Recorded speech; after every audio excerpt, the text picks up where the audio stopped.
Okay, so on Monday night, I finished Escaflowne after watching it like 2 or 3 episodes at a time, every day for a little bit, and I took a break for a little bit, and then Monday night I watched 8 episodes in a row, and I finished at like midnight 30, which was not a good idea because I do work like a job, so that was kind of rough, but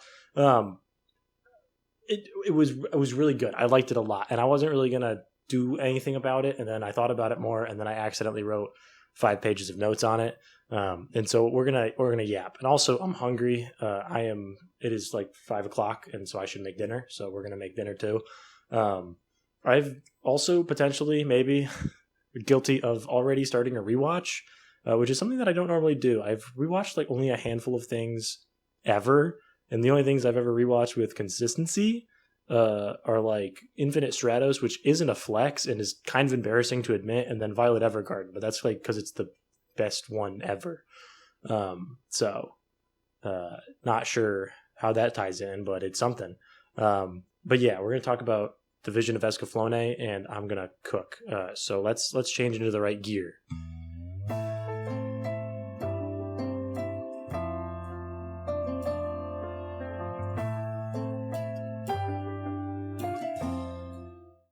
Yeah, it's more like it. All right. I'm going to get my cutting board. A cutting board is what I need first. All right. Meat's thawing. Now I can... Oh, no. I need to get the cauliflower still. Caulis Flower. All right. I want to start. So I'm talking about the Vision of Escaflowne. The one from the 90s. Very late 90s. But is a very, very good show. I know some people have some issues with it. I have limited to few. So this is going to be just a lot of me rambling and going, I really like this part of this show. And then moving on to the next part that I like. Because it was a lot to like. So that's what we're going to talk about. And we're going to start with the animation. The animation looks phenomenal. I really dig the aesthetic of old anime. Being able to tell that someone really handcrafted it themselves does a lot for me.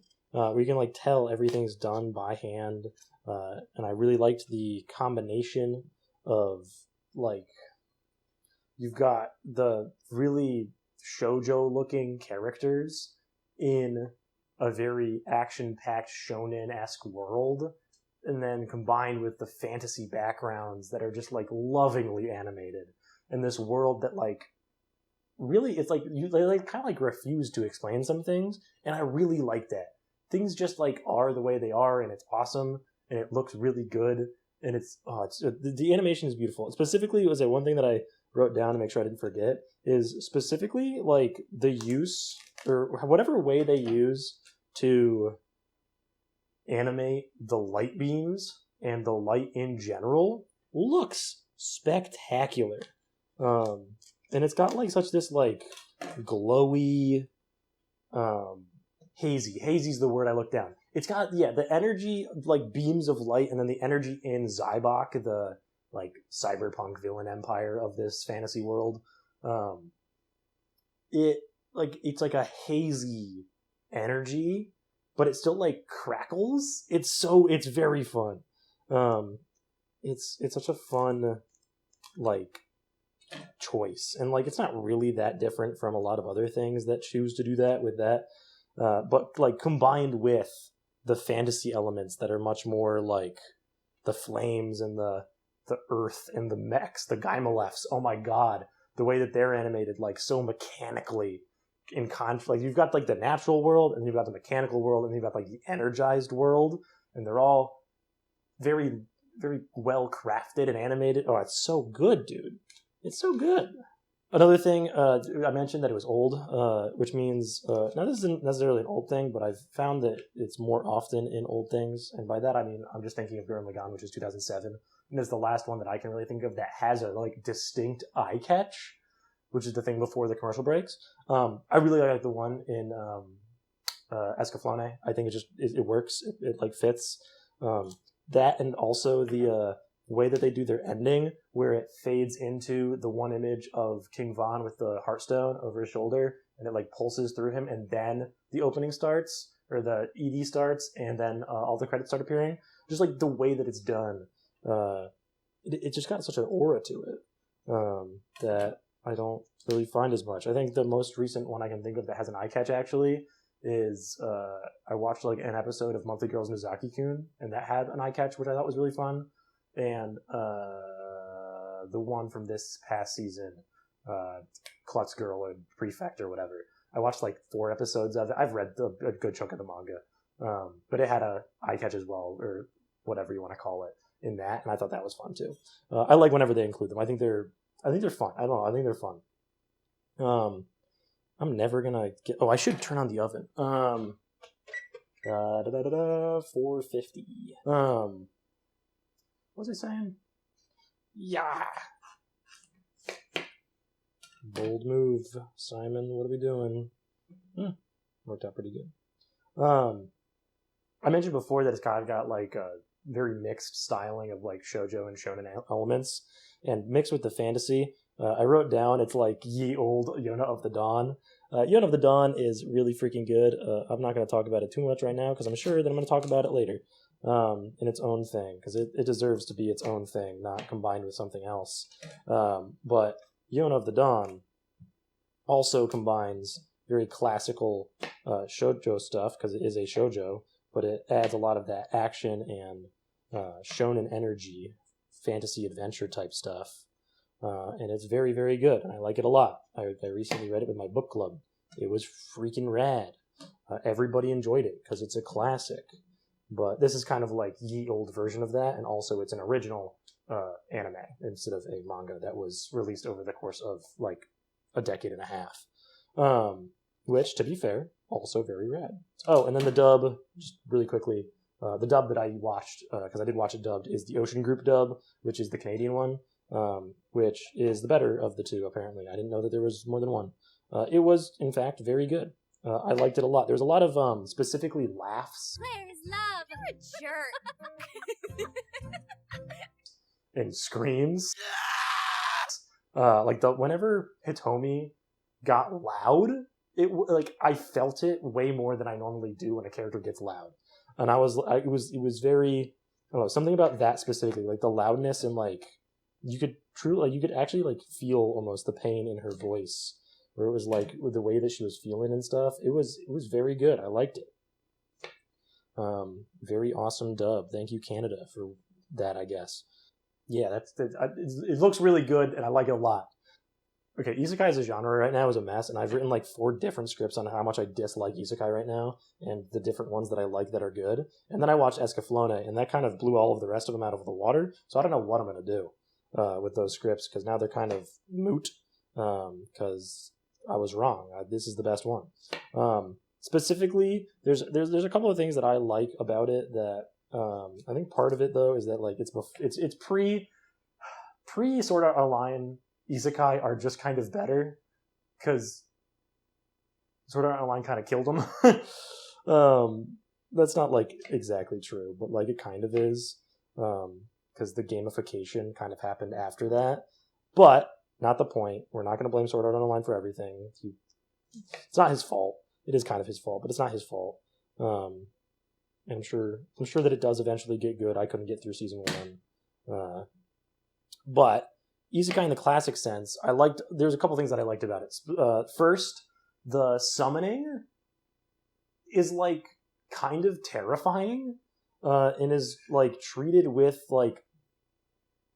like fear, and like there's like, I don't know, in Isekai right now there's a lot of just like people get summoned and like really really play down the whole like I've been summoned bit. Like they're just kind of like, oh okay, I'm in a new place, or like whatever, and they kind of downplay the whole thing. Every time that someone gets summoned or sent somewhere, they treat it real. They do just kind of treat it like it should, as it should be treated, which is like with, oh my god, what the heck just happened, and how do I get home? Also, critically, Hitomi wants to go home. Oh my god, it's like a flash of lightning. Holy cannoli! It's like they're doing the isekai thing, we're going home, baby. I love isekai that actually play with the whole going home aspect and like that being a thing and like the homeworld mattering. That's a big one for me, as it should be for anyone. Because I don't really give a crap about like, oh, I'm gonna be reincarnated and do good this time. It's like, no, I was doing good before. Bring me back. Let me go home. I have people there. Most people do have at least some people, maybe not a lot, but they have at least something that is tying them to this world. And Hitomi very much has a life outside of the whole like getting teleported to Gaia. Like, what are we talking about? I got heated. But yeah, like the summoning matters, and then when she does get to go back home, like she does, there's a couple. They play with the real world in a really interesting way, and I like it a lot. And the use of the real world is like the first thing that was like immediately noticeable outside of the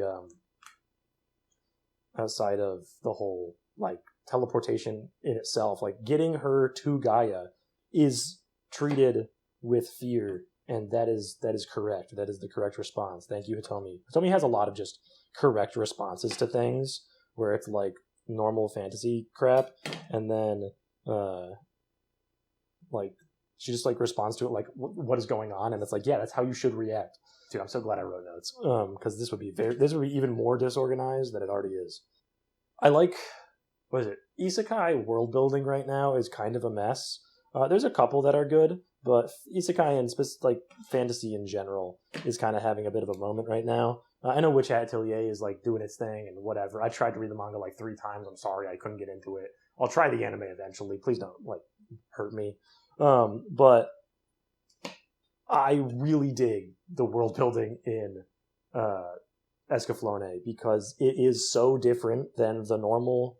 Like it's both so different and so recognizable from like other anime. It's like the fantasy parts are very fantasy, but they're distinct. Like the dragons are like more lizardy than dragony, which is fun. And then there's still like cat people because it's like anime, so of course there are. But then there's also like these like mole people, and there's the other one. Oh, what are they? They're like bear people almost, or maybe something else. But there's all these different races, and there's that. And then the politics are like actually interesting, but they're never dived into too much because they matter on a surface level, and they clearly have deeper like things going on.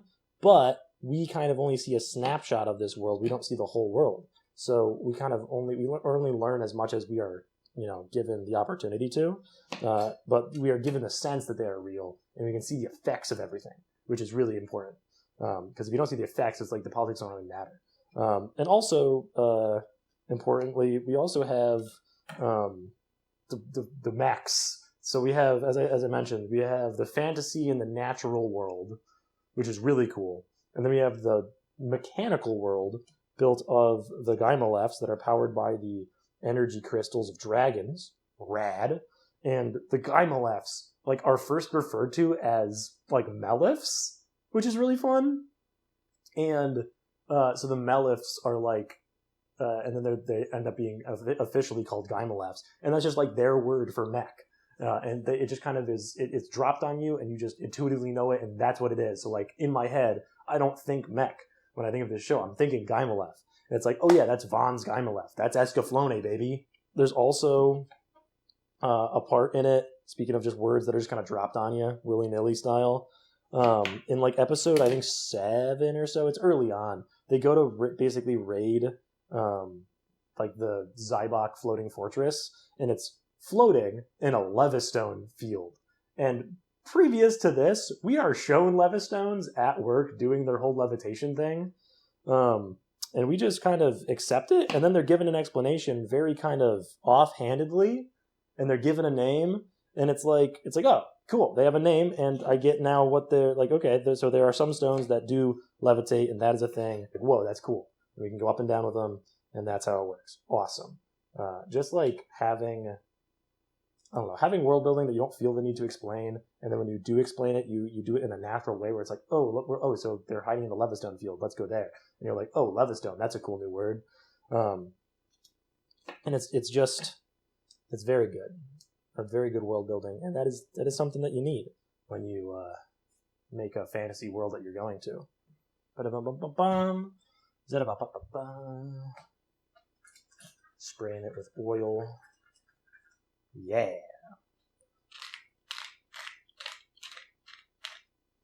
Boom.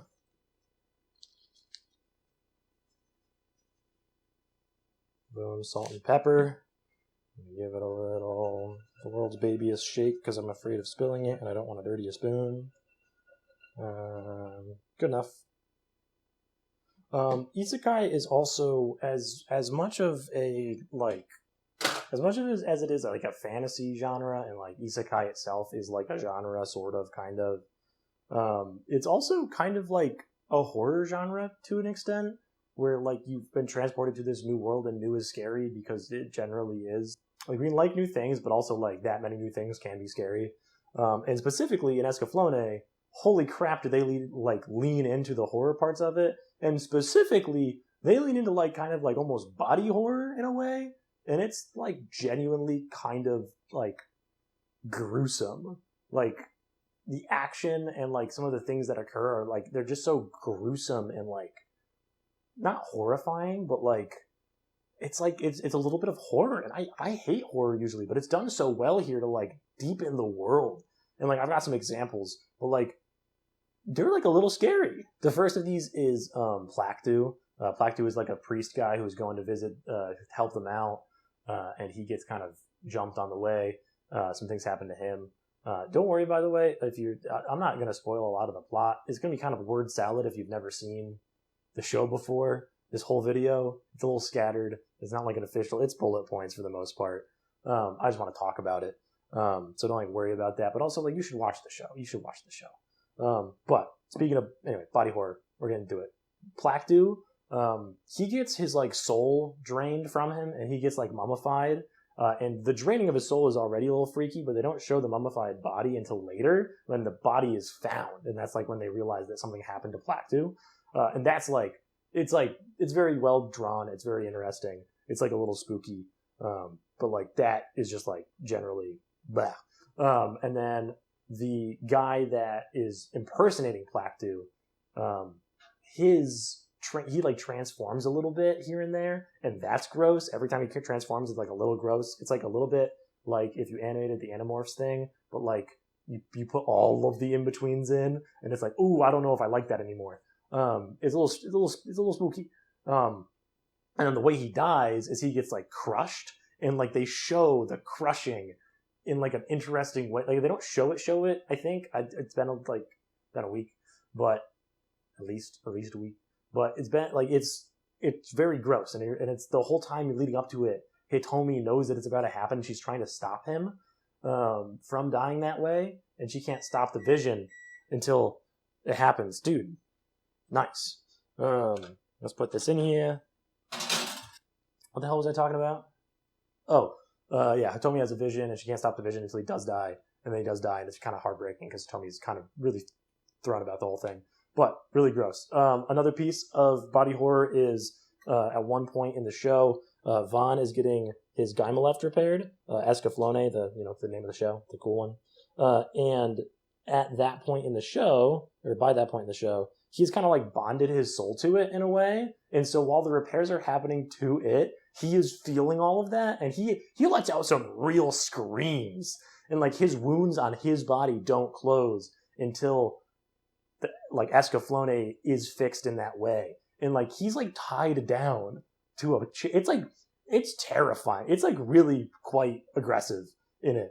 And then another instance, one more is there's two cat girls that are kind of it's interesting because you're introduced to Merle kind of early, like episode 2, and she's just like a cat girl, and she's like yay tall, and she's like whatever, and you're like, yeah, whatever, annoying cat girl, I can deal with this. And then she kind of gets, I'll talk about her later. I didn't expect to like her. I like her by the end. But then it introduces two like grown ass women that are cat girls, and they're drawn in a wholly different way. I was like, I did not know we were drawn in this way. I didn't know we were getting fancy with it. Oh my god. But anyway, their names are, I wrote them down because I was forgetting them. Narya and Arya, essentially. I think it's pronounced a little bit differently, but Narya and Arya are cat girls, and they are alleged with Zybok, and specifically with Fulkin. But basically, at one point, to get an advantage, they get their blood replaced with like, it's called like luck serum or something. The point being is it makes you luckier as a person. And like it shows like they've got like tubes hooked up to them, and then it like shows like the veins glowing in this weird like the luck serum color, that like weird yellowy color, and it's really gross. I don't know. I did not like that very much at all. But then it also does really fun things with the luck serum feeding back, and so they get all this good luck during a battle. But then they get kind of hit with this like recoil bad luck, and their bodies like age rapidly, and they start to deteriorate, and so they start having like problems, and they start like coughing up blood, and they like their faces start to like age, and it's like, oh my god, it's really cool. I don't know, it's body horror and it's like freaky, but it's really cool. It's really really cool. I like that that the Vision of Escaflowne, the anime, really like leans into the kind of horrifying aspects of finding yourself in a new place that is scary. Like Hitomi finds this place scary, and for good reason. This is not safe. No part of this is safe. Let's talk about mechs for a moment. I'm going to talk about them, but like I don't have a lot to say. Like they're like Spark Notes, very cool, love it. But the Guymelefs are really mechanical. I already mentioned that like they were animated in a very mechanical way, but like I mean that like 100%. They're drawn so carefully. The designs of them specifically are so carefully crafted. Each nation has its own like style of them, and then there's like clear generation gaps. Like Escaflowne is Vaughn's, and it's called a dragon, and it like also has this transformation sequence, but like it is clearly in a class above, and it's like an older version, and you can tell like from just like a glance, you're like, oh, this is clearly a better version of that. And then like something like Alan Schezar, his Guymelef, it has a name and I don't remember what it is. It's mentioned like once, but it like does its own thing, and it has its own clear style. It's more like shaped like a knight, and then there's like the general purpose ones, which are just kind of like very standard issue, and you can like tell who's getting what, and like they're like almost class levels. And there's like mercenaries later, and they've clearly like tinkered with them in interesting ways to like get an advantage. It's very interesting. I liked all of the designs. They're all really really cool. And then I mentioned that like there's a couple like there's a reused scene early on of the first couple times that like Vaughn gets in Escaflowne, of just like the most rad mechanical like startup sequence of all time. And the fights that we do get are very grounded, and like you can sense the scale of them, because it very often will switch between like the viewpoint of the person sitting inside, which is always seeing out through these like grates in like the where they're sitting. It's very cool. I'm going to say that a lot. But like you can see from their point of view, you see from like an upper point of view, and you also see often from like there's just soldier level point of view of like how big they are, and like the morale boost that can give to people on your side, and the terror it can give to people on the other side, especially when like the Zybok ones are often cloaked and you don't know like exactly where they are. So the people on the ground are just getting like jumped by these things, like these behemoths that are just suddenly on top of them. And the amount of damage they could do is so much more than anything else, because like they're giant. Like that's the way that they do combat, is with these giant mechs. And they're so cool every time.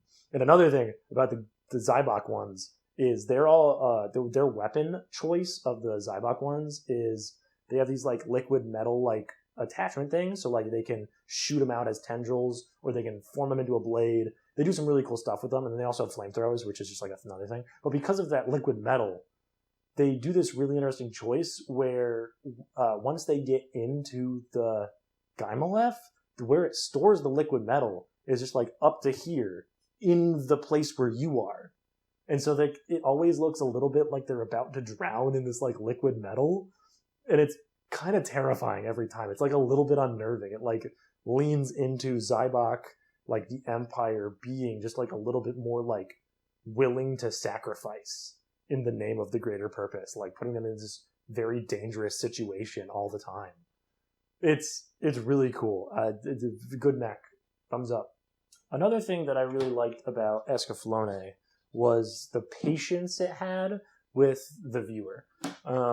It like genuinely like it wasn't just like patience, but it was also like the trust in the viewer to just like be able to like connect two dots and not have to explicitly say something, which also goes to allow like things to like just remain unsaid and implied for a lot longer before like they are explicitly said, which then allows them being said to like be a payoff, which is just like writing. It's just well written. But that like the trust is like the patience and trust is like so awesome because that never happens. They never trust you. An example of this is firstly, the first episode takes place almost entirely on Earth. It is literally at the last possible second of the episode that Hitomi and Vaughn get like raptured to Gaia. Like it's literally the end of the episode is them being on Gaia and Vaughn being like, I'm back, and Hitomi being like, where am I? So like they take up 20 minutes of time of living in the world that you recognize before being like, all right, now we're doing it. And that gives Hitomi's like home stakes a lot more like weight than it otherwise would, which I enjoy. I think that's a really good choice. And another area of that is the romance. The romance is like the D plot of the show. There's like a lot of other things going on, mostly political stuff and literal battles, and like minor skips with Zybok, and then like there's like the greater political thing. There's a lot of things going on in the show at all times. Like the romance is given a lot of time to just like very slowly happen. And because there's a lot of moving parts to this and there's multiple romances going on, it allows you to like fall in love and trust these people at the same pace as the characters. Because like Hitomi's relationship with all of the characters, but then also like what is her name? Millerna. I found it. Millerna. But like Hitomi and Millerna are both, they're kind of like dueling parallel characters in some ways. But not the point. Their romances are like enthralling because they take so long and they happen over all of the 26 episodes and like aren't really concluded until the end. And so you get the whole time to really sit in it and like be carried along. And like, I feel in a lesser show, they would have kind of milked it almost a bit. And they didn't. I think they chose when to do it at good times for the characters. And the kind of like last big example, I mean, like there's more in it just in general. There's a lot of just like trust in the viewer to just kind of like get it and go with the vibe. But one of the more, I think, impressive ones is in the arc with Cheed. I kind of mentioned him earlier with Plactu, but Cheed is the child emperor or he's the child prince, but when they arrive, he's acting as emperor because his dad's away. But he is a child, and it goes over the course of multiple episodes of being kind of unwilling to fully concede the knowledge that Cheed is Alan's son. And then when they do concede, who responds with how much knowledge they had already and how much knowledge they had and when they learned it is made ambiguous for a while. So then the reveals of how much information they do have isn't like fun. And like it's played out for like Millerna really early because she finds out about it. And then like the king knows about it but still thinks that he like thinks of Cheed as his own, which is really fun because you're like, oh my god, he knew. And he still cares for his kid, and that's awesome. And like, and then like with Cheed specifically, there's a shot of Alan and Cheed walking past each other, and there's like a moment where they share an expression, and then they move on their way, and there's no word spoken, and you're never fully told whether or not Cheed knows and what he thinks about that. And I think that's beautiful. You don't need to know if he knows. And the fact that he might be okay with that shows that maturity that Cheed had, and like, you know, like maturity beyond his age. And it's like, we've really done something to this poor kid. And then like with Hitomi, like it doesn't pay off her knowledge of this until much later.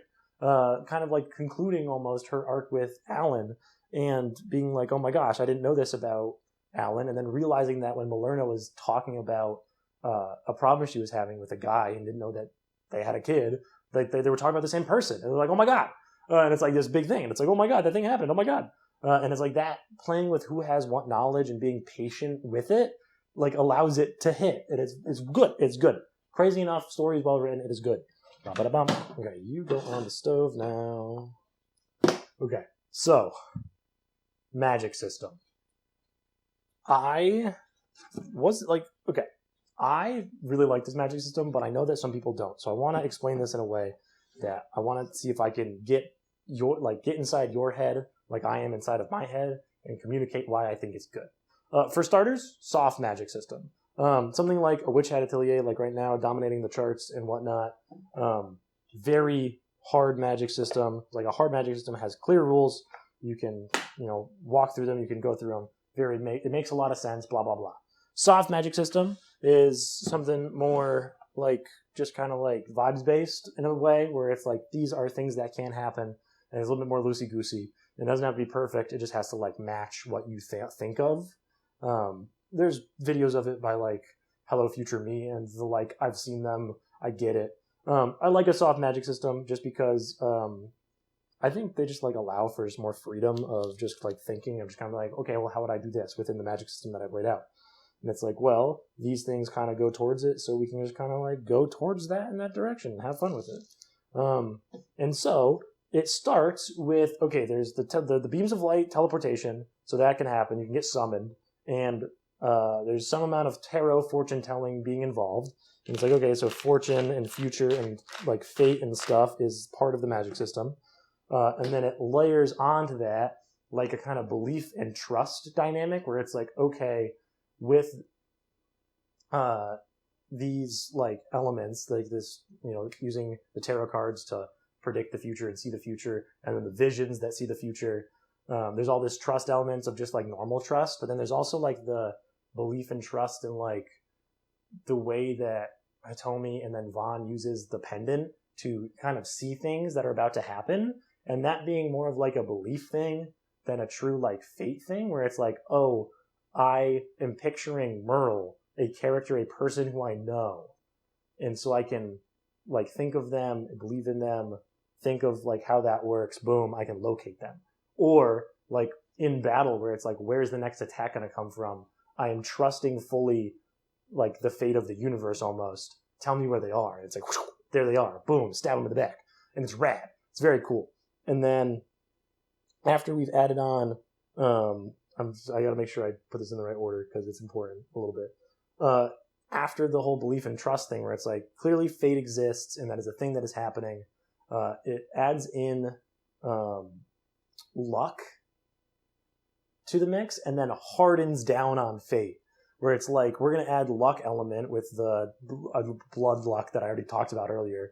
And like luck is a thing that you can manipulate, which is really cool. And that kind of foils against fate.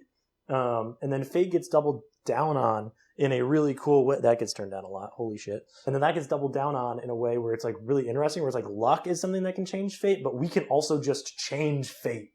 And like the introduction of the fate alteration engine as like a precursor to the true goals of Zybok is oozing with drama. And then finally, like to finish it off, the magic system is love, and how love can basically break fate.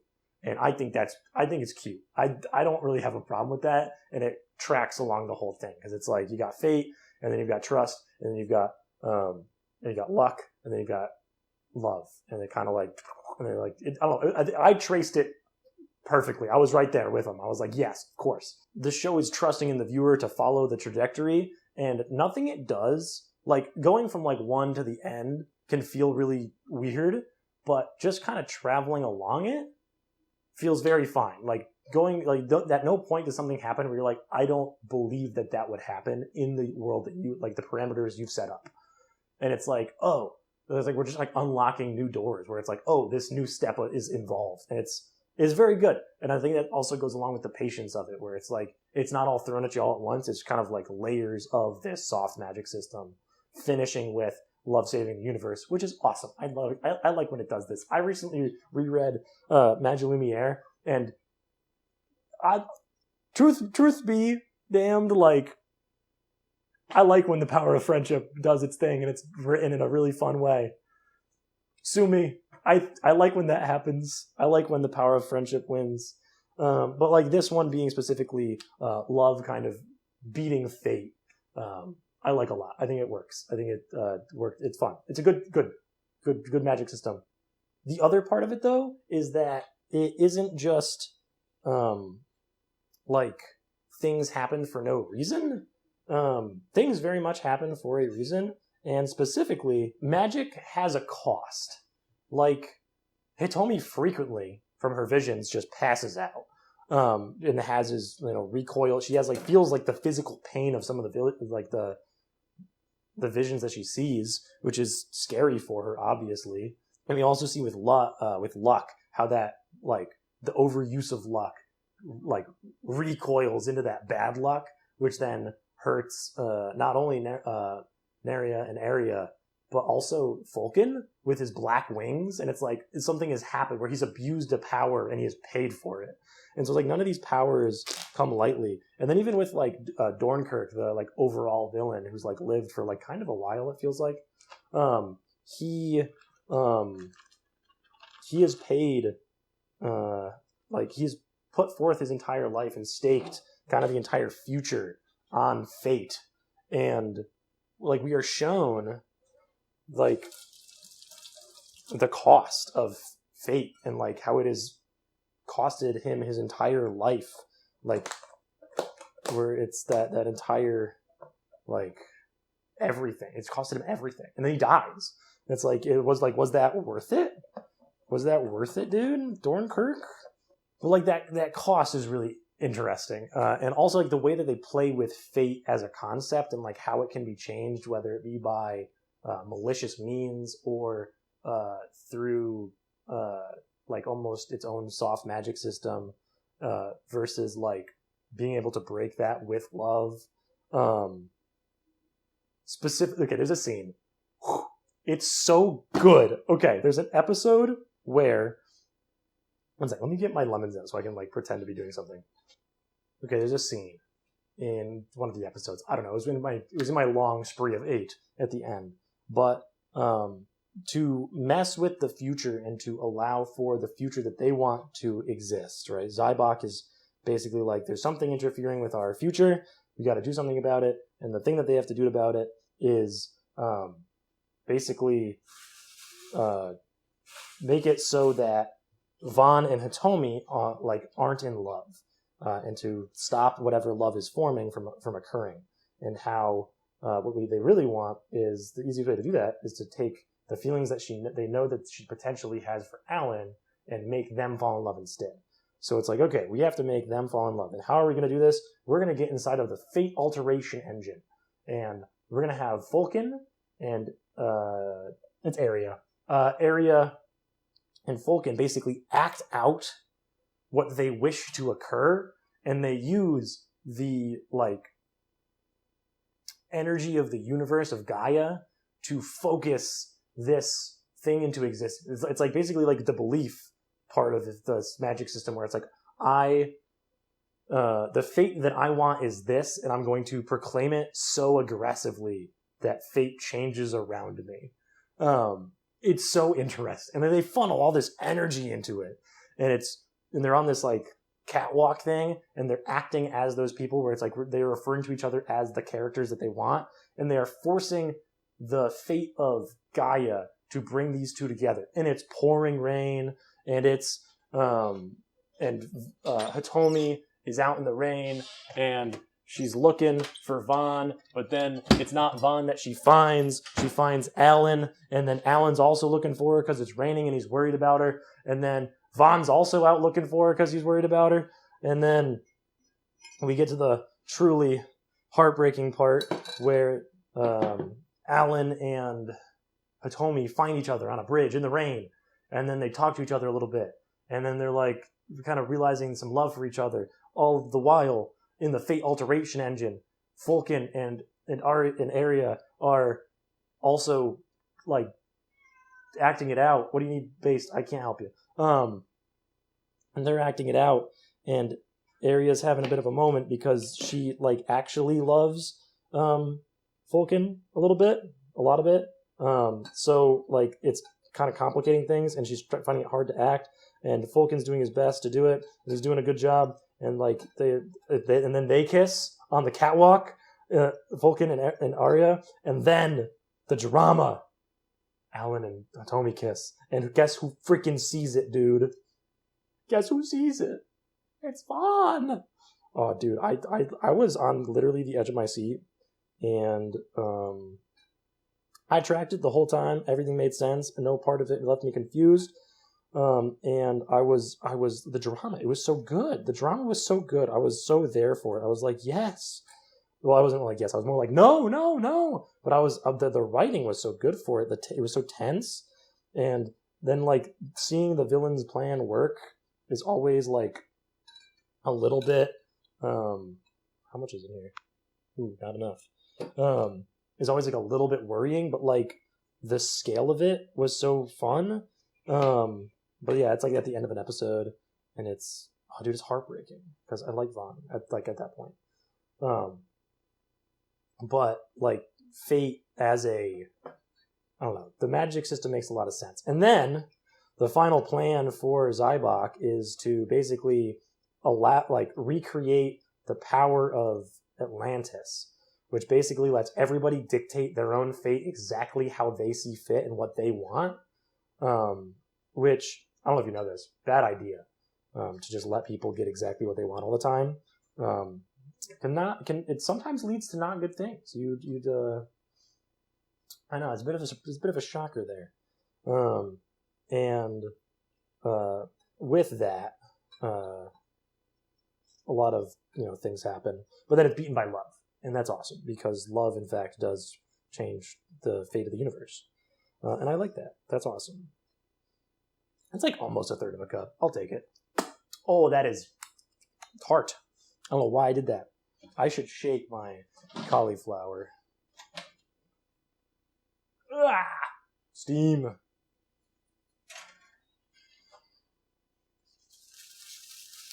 Ah, I lost a cauliflower. Alright, this is definitely going to crisp up, and I definitely didn't mess it up. Another thing that I really like about Escaflowne, besides everything that I've already mentioned, is how the side characters, there's like a million of them, and they all feel weighty in their own way, where they matter to the plot in some way, and they're real people who like live outside of the story that we're telling, which is always good. And if any of them are lost, like you feel the weight because of the patience of the show to keep them around a while before they like do get rid of them. And so like their absence is felt, where it's like, whoa, that's crazy. Good writing. Well, a lot of it is just, it's well written. Vaguest, Vaughn's mentor, and also technically Alan's mentor, or in short, swordsmanship. But Vaguest as a character has like a lifetime of history to him that is very like, is like alluded to, but not explicitly stated. And also he's just rad as heck. He fights, like all of the Guymelefs are like wield these massive swords, and then he just fights them mano a mano with his own massive sword, and it's awesome. It's just super rad. And then his death kicking off a lot of the adventure, where it's like, oh, we are no longer safe. Not even my mentor could survive. It's felt. It's very immediately felt by the entire everybody. Speaking of Alan Schezar, his crew is really quite something, where it goes from this big like base, and then like some of them get killed, and it goes down to this smaller group on the Crusade, his ship, and that by itself is pretty fun. All of them have a trust in Alan to do the right thing, and they kind of just trust him implicitly, and even he trusts them implicitly as well. and that's very fun. This is real loud. I forgot that, like, searing meat was loud. I don't know how. I forgot. It's like popcorn chicken. But it's pork. Sheed, the Child King, I already talked about. He's got, like, a maturity beyond his age, and he's just deeply interesting. I don't even want to spoil him. Like, his little mini arc is so tragic, but also, like, beautiful. Narya and Arya, I've already talked about a little bit. Like, they have their own reasons for fighting in this war that are separate from just, like, being part of the Zybok Empire. And then also, I already mentioned, like, how the use of luck, you know, makes them meet an early doom, so to speak. And that is tragic in its own way. They're also really hot, but that's, like, beside the point. All right, let's turn you off.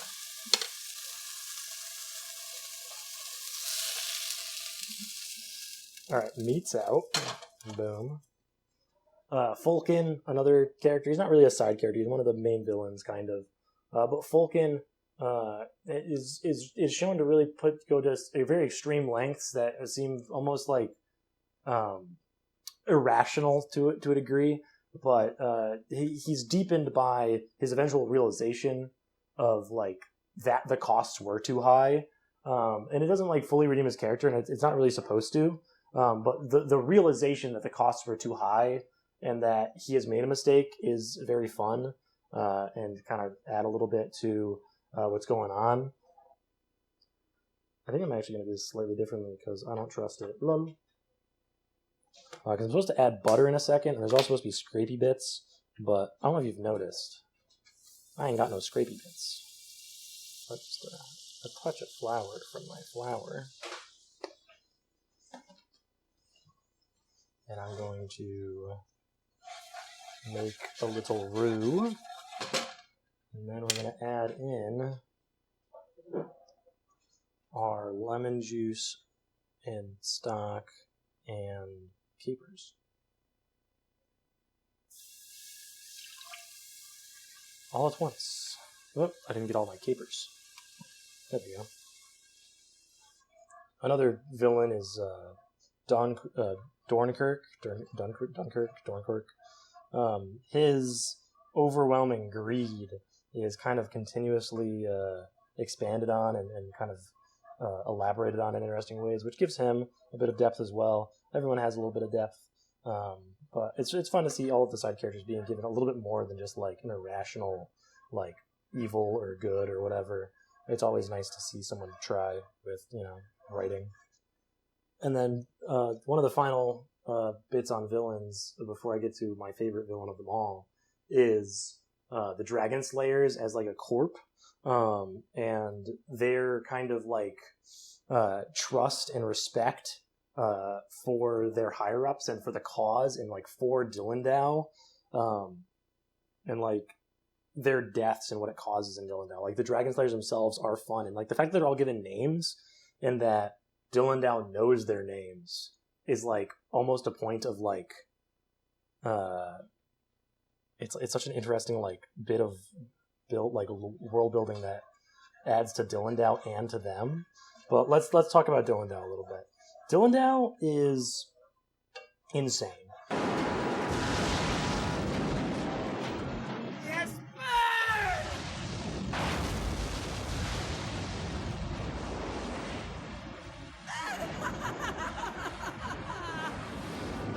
He is awesome. I love everything about Dilandau. I think the entire arc with Dilandau is kind of like it's not the most important part of the show.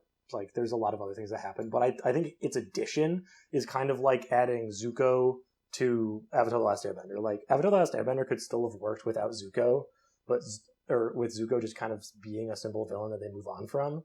But the transition from like Zuko into something else is very exciting, and this is not at all Zuko's story. It's much more tragic, but Dilandau and the Dragon Slayers are, like, the initial point of contact for the villainy of Zybok for, like, a while, for like the main character, the protagonists. And so we initially like attached to him really aggressively because we're saving Fulkin and Dunkirk for later. So it's like we're focusing on Dilandau.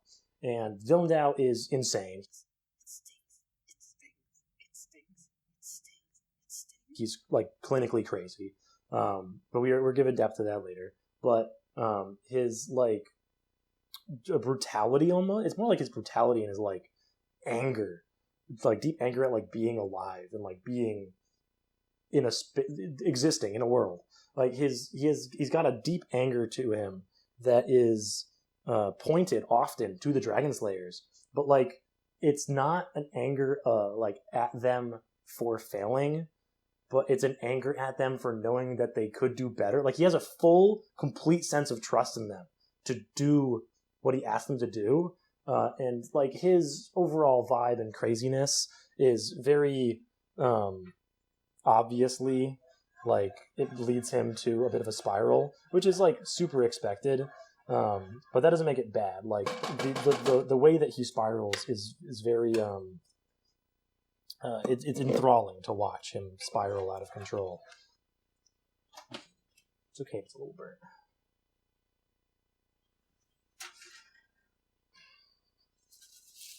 Oh, that looks good. It's a little burnt, but it's fine. Because I talked about his brutality. His what is it? It's then elaborated on like his like underlying anger and like insanity is then built on by Vaughn slashing his face, getting a good whack in, and he gets this scar. And that disfigurement pushes his already kind of like weak mental faculties to their limit, and he gets completely consumed by the like want and desire to kill Vaughn, and that like overrides all of his other senses essentially. And so he becomes crazier and more like deranged and more like animalistic, and it's like a true unraveling of Dilandau. And unfortunately, hot. It's hot and it's awesome and it's great. Later on, they kind of corner Vaughn, the Dragon Slayers, and Dilandau, and you think for a moment, oh no, this might be it for our fun, fancy crew.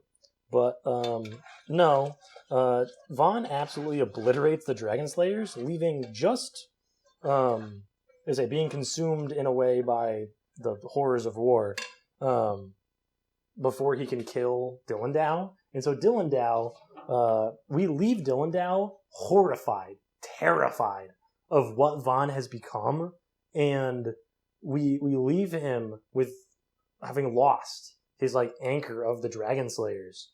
And we leave him for a great, with the greater threats of like Area and Narya and Fulkin and Dunkirk and the more deeper into Zybok, basically enemies.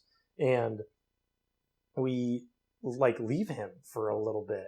And when he comes back, you can see how much like the loss of all of the Dragon Slayers has affected him. And him only having now one newly assigned person to his squadron, and how he's like fallen not only like in mentally, but like within Zybok, he's thought of as like less important and like less effective than he used to be. And he's left, like he still fully trusts his squad, and he never loses that because now he's gotten the one new squad member and he trusts them with his life. Like he truly does. Like immediately he's like, I trust you fully and completely to support me in whatever way you can and to be there for me. Like there's no loss of that trust. It's not like he's been betrayed by the Dragon Slayers' deaths. He's like, this is the new Dragon Slayers, and it is like it's gonna work. And his eventual return to the battlefield, and he literally says out loud,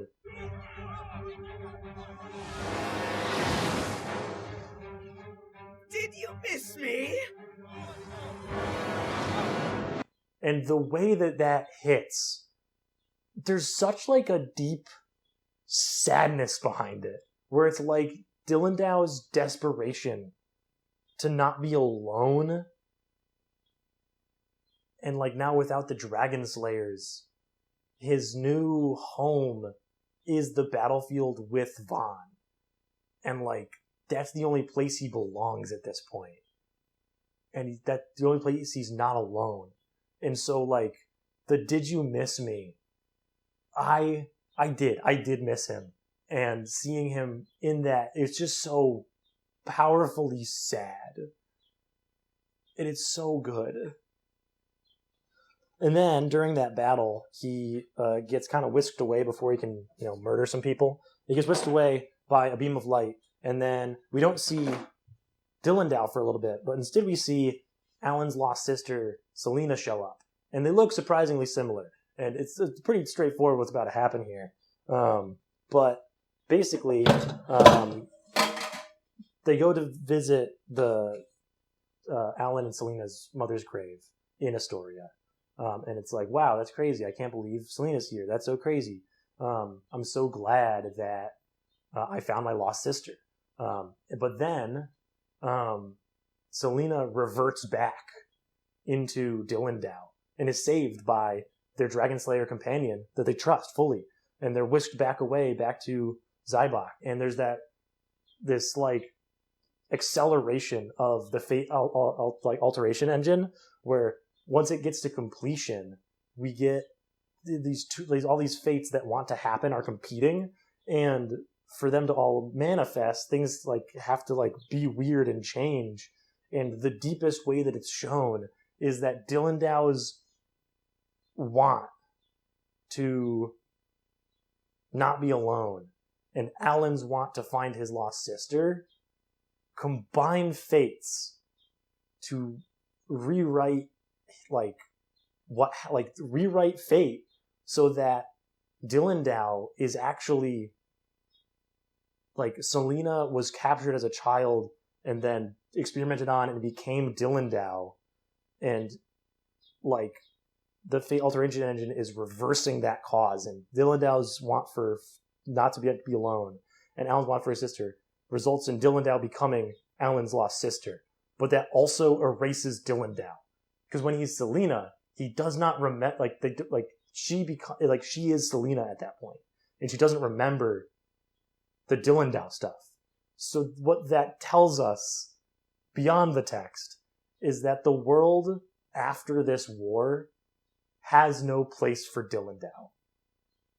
And part of the reason why he felt alone is because he was, and that there is nothing left for him. And the only way for him to not be alone is to become someone wholly different. And that is like such a wild, tragic story to put inside of this bigger story. And it's really good. And I understand why some people are confused about it, because like a little bit weird and out there. And I get it. Weird and out there stuff isn't always appreciated and or understood the first time. But I really deeply enjoyed being able to watch Dilandau's kind of spiral and then eventual turn into Selena. And I think it's really good. And if you don't think that, then I think you didn't watch it carefully enough, because it's really obvious. It's like really easy to follow, honestly. In my opinion, I think it's pretty easy to follow, because you see the beam of light and you're like, okay, that's where Dilandau went. And then there's the who walks in but Selena, and you're like, okay, that's a different person. They both have gray hair. And it's like, okay, the builds are similar. I can make this connection. And then the fate alteration engine kind of forcing the fates of the people to be what they want, causing this really drastic change. And it's like, okay, like I can, all of these things, like all of the magic systems and all of the events make sense in order. And if you don't get it, I don't know how you didn't get it. I don't know. Am I mean? I don't know. This might be mean, but it made a lot of sense to me. So I'm going to plate up some food, and then I'm going to sit at the table, and we'll continue this conversation while I eat, I guess. This looks really good. Oh, that's really good. Oh, that's like really good. Let me get my notes. Boom. So, okay, Dilandau is definitely my favorite character, and I don't know if that was intended by the people who made it, but I like him a lot. But the main characters are all incredibly likable, and are definitely more thoroughly written, I think. But Dilandau is definitely, I think, my standout for me. I was not expecting to see that much from him. So there's that. And also, I do believe that Dilandau is him and Selena is her, and like they're two separate people that are fused in a way. So it's like the identity of Dilandau is a he him, and the identity of Selena is a she her. Just in case anyone's confused by why I'm the way I'm referring to people. But that is that. In terms of main character, Vaughn, I think he's like I have the least to say on him. He's just like starts out kind of bratty and then he gets kind of better.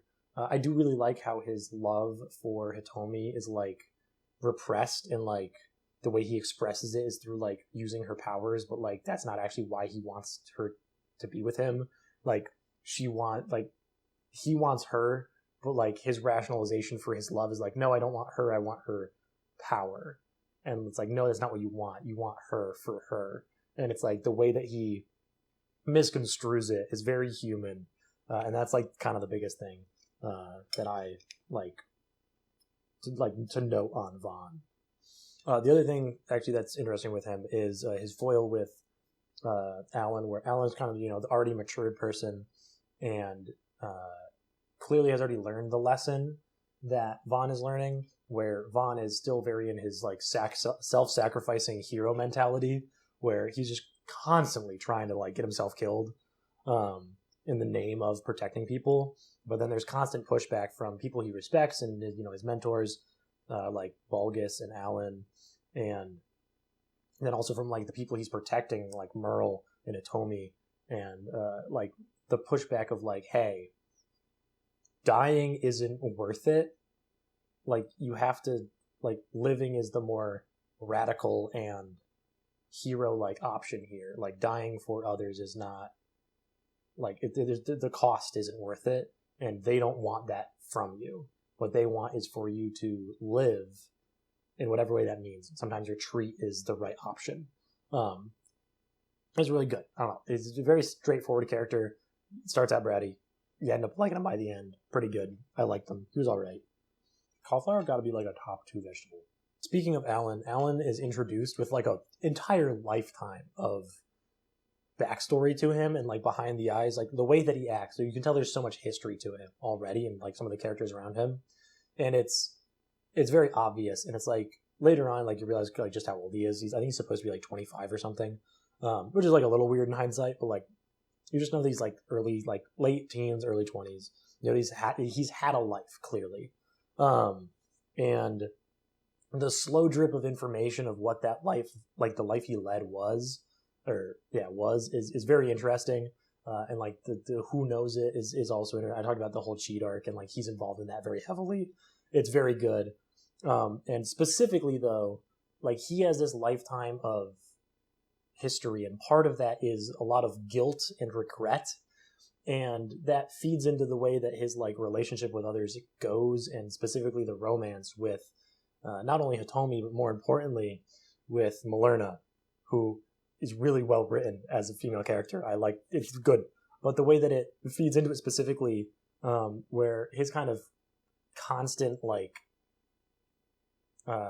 unwillingness to like be romantically involved with her, while also, or not like it's not like he's not willing. It's like he's got complications to it, because she is both a reminder of his previous love, his basically this person, Chi's mom, she's dead, lost, but like her, like the connection Alan has, the only thing that he has left that connects to her, whom he loved, is Millerna, and it's also like the reminder of her, and it's also her sister, which is complicated, but like that is then compounded with Millerna.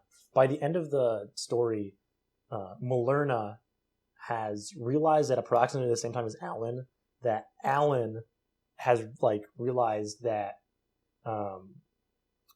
he started to move on, and he wants to like potentially start with Millerna, and Millerna has realized that her over-reliance on like wanting to have like a relationship is causing herself to not grow, and so they meet at this weird time and Alan is starting to like open up to her, and it's tragic because Millerna says these words that are like, hey, I've wanted this for so long, but I know that if I do this, I'm not going to grow, and so I can't respond to this. And he's like, well, and then he responds as a knight going to battle, where he's like, I am Alan Schezar. I bid you good luck, good fortune. And she responds as a like noble, as a like a queen, a princess. And then he goes to war, potentially to die. Like, it's very heartbreaking.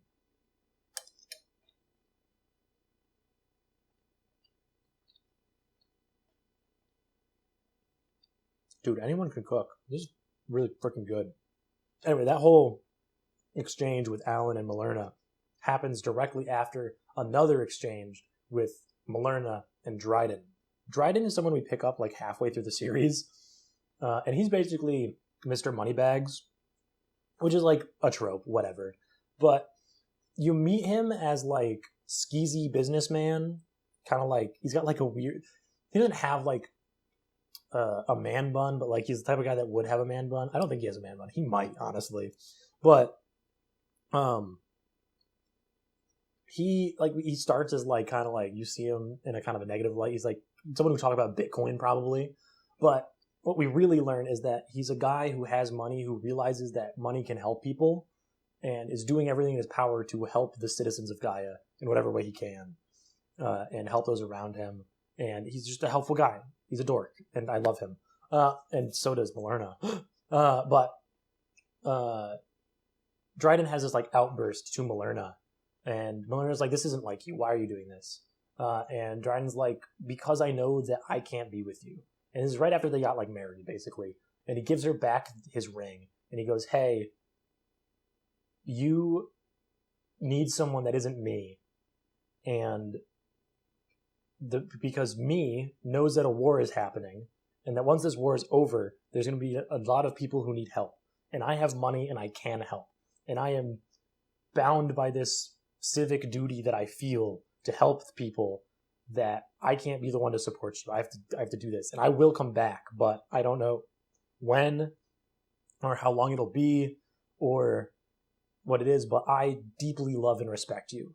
And Millerna's response is, it kind of leads into her kind of realizing her over-reliance and stuff, but she's like, "I might not be waiting for you when you get back, because there's the other option of Alan, but also like she has to grow still." And she's like, I might not be waiting. And Dryden's response to that is his trust to her of going, "I love you deeply, and I respect you as a person, and I believe that there will be someone waiting for me when I come back." And it's devastating to watch that whole thing play out. It's so good. And it's like the culmination of their characters. And Millerna is so good. She's such a wonderfully written lead, like almost lead. And she has growth like in parallel to Hitomi, where Hitomi's having this like almost like teenage version of figuring out all of this, while Millerna's having like the more grown-up version. And it's so good. It's so good. Millerna is like a princess, but we learned that she was getting her like basically her doctorate, like she was learning to be a doctor, like a literal actual doctor, but then stopped because her duties in the castle demanded more of her, and she thought that would be more helpful to the people than being a doctor, which is like crazy but like understandable kind of for a princess. And like she starts as this like kind of like tomboy princess, which is based, and then like chases after Alan, who's like who she loves, but then she realizes things about Alan and isn't entirely sure about it, but then she stays with them anyway because she realizes that she has something that they do not, which is partially a connection to another nation, and partially her doctor skills, and partially because she's friends with them, and so she stays with this duty. And then her maturity and like love that she like realizes between Alan and Dryden, and like that she needs time to herself to grow as a person and not be pampered, basically, is what she realizes. And that knowledge, that like introspection, makes me believe that she's going to be a good queen after like everything is done. And that's awesome. This is so good. I keep thinking about the food while I'm talking. It's a problem. They're so good. one last note on Millerna before I move on to another character. Her love triangle is so realistic with Alan and Dryden. It's like the only love triangle that I've actually weighed in my head the pros and cons of each of the options. Because like usually it's pretty obvious. Like with Hitomi, with Alan and Vaughn, it's like very clear that Hitomi's going to end up going for Vaughn. It's like they're closer in age and like the way that they act is different. And it's like you can tell it's like the slow burn that you want.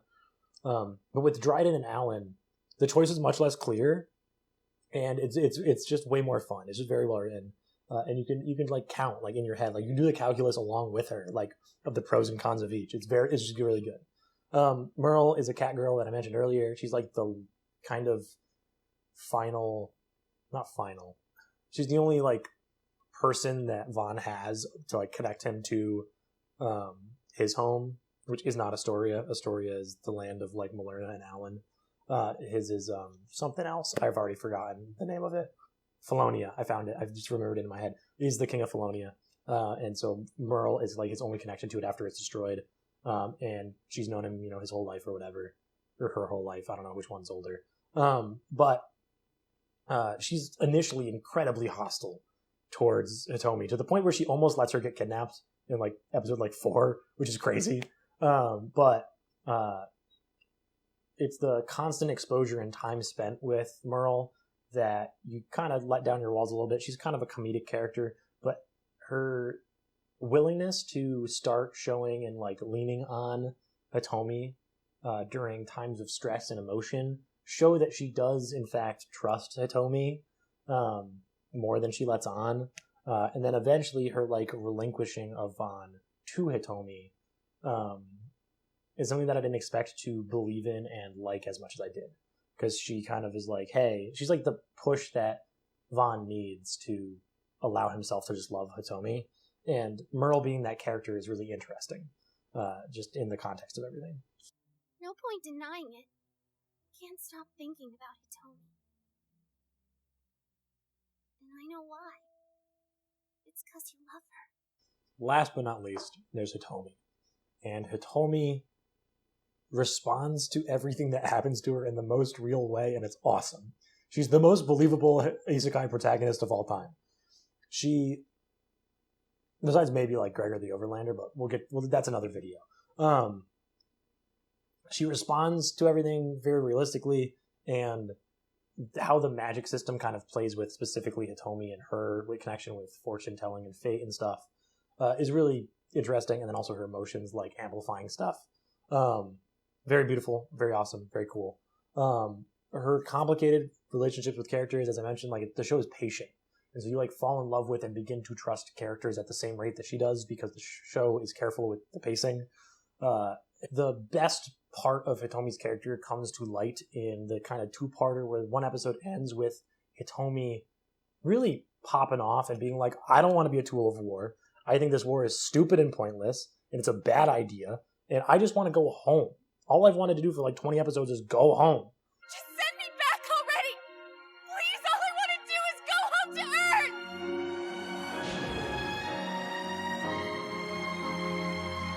Earth! And a beam of light appears, and she goes home. And then the next episode, either half of it or the full thing, is her at home, kind of with a new... It sets back time a little bit, where it's like just before... it's a little bit before she gets like initially summoned. And the way that it's framed now is like this not lifetime, but like this, weeks-long adventure. And she's got this new perspective on life, because now she's almost lost it a couple times. And her new perception puts everything into place, and she's like, I don't know if I love this guy as much as I thought I did. It was very weak and kind of slippery and not, it was like a half-hearted love, and it was kind of like a crush. And my best friend, who has been cheering me on, actually loves this guy much more and deserves to be with him much more. And like her realization of everything, and like Yukari's love and everything, and then her own love of Vaughn kind of coming to light during all of this introspection. And it's this very beautiful episode. And then her love of Vaughn and Vaughn's love of her being pushed by Merle, manifesting and pulling them together in the current moment in Gaia to then get resummoned back to the current point. It was really beautiful. It's really good. It's a very good episode. It's very slow and like careful in the way that it does everything. And you almost like the whole time you almost think that she's not going to return, which is very good. And also her decision at the very end of the series to return home, to her life that is not the scary one, but leaving behind the one she loves, is both heartbreaking and also a realistic choice for a child to make, who has like a strong sense of like, because like Hitomi's like a very strong-willed character, and like she wants to go home, and so she thinks that going home is the right thing, and so she goes home. And I think it's very, like, it's within the text you can tell that she's unsure if it was a good, like the right call, but also aware that both of them still retain love for each other and believe within themselves that if they so desire, they can meet again. And I think that's a more fun ending than just them being in love on Gaia and not returning. I think it leaves you with unease but not anxiety.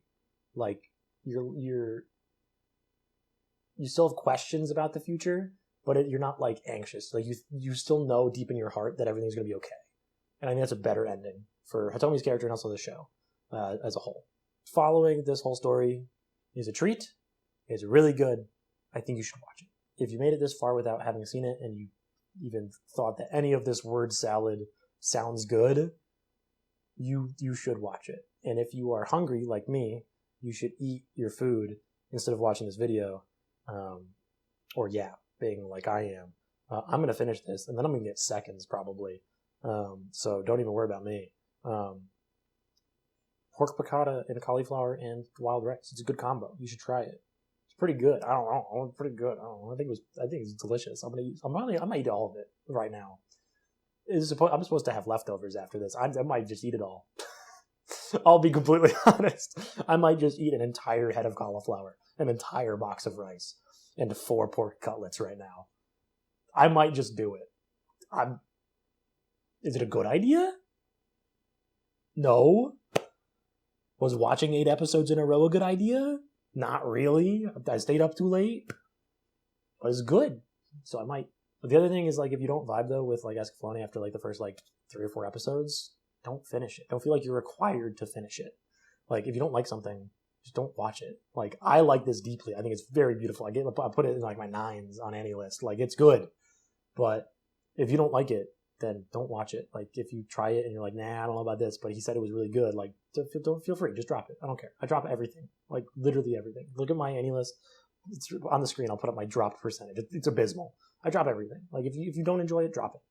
But, like, I found enjoyment in it, so I think other people might. And if you didn't like the ending, I think you should rewatch it with a little bit more whimsy in your soul and kind of just trust it. Just practice what it preaches. Just trust it and see what happens. Let the loosey-goosey magic system do its thing. It's really good.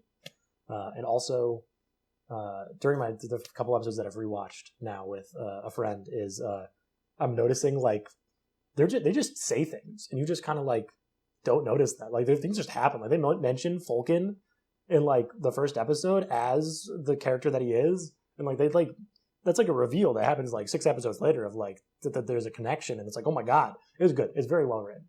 Very good. Awesome. I know that there's a whole bunch of production stuff. I don't care about it. I watched the show. I read like 2 reviews online, and I went, these people are wrong. I'm going to make my own. This isn't really a review, but good show. Vision of Escaflowne. I don't know. That's the video.